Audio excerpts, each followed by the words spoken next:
Yeah, I think what was crazy about that 200 free is that you were fourth at the wall at the 150. You came Yeah, back 25.42, and that was the fastest last 50 of the field. And I think that definitely speaks to your guys' training. You know, you work a lot of endurance. Both, I mean, if you've ever watched Trey Dickey, the last 50 is always clutch. Trey's Gio Lynch is insane. another one. You guys all have the theme of, last 50 is huge. I Like, do you think I feel? think Trey came back in his 500 at state. It was a 24.3 in his 500. He came back in. I was just like, what the heck?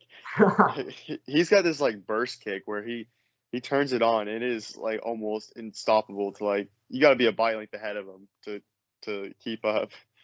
Yeah, I guess, having him around and having Gio and having Levi Yeah. is huge.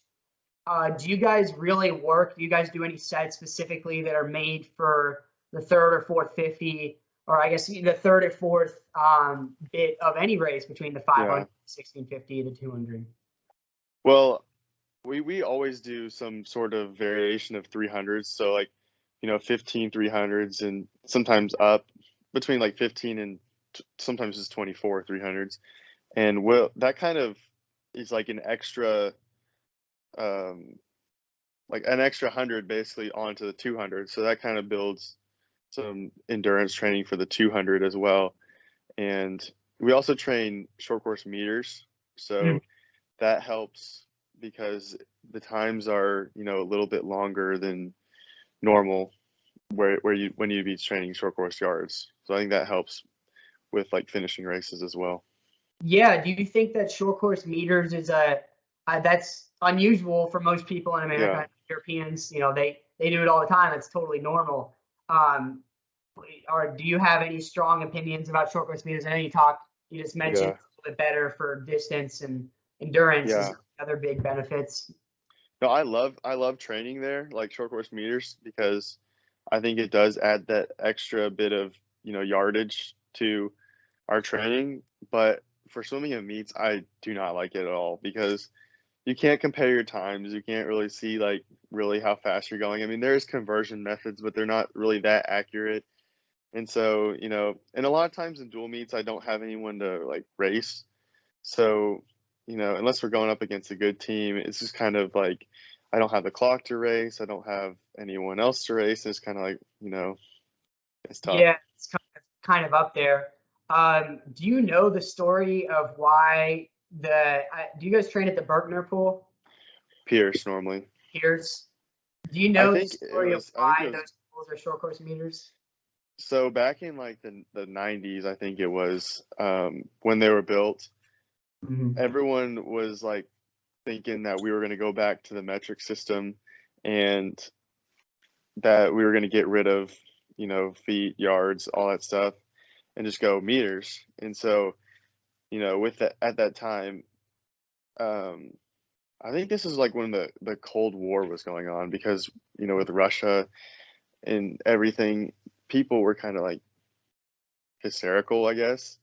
So they built so a lot of the pools in that time to be meters Mhm. because they thought that they were going to switch to meters instead of yards. So I think that's what the story behind that is.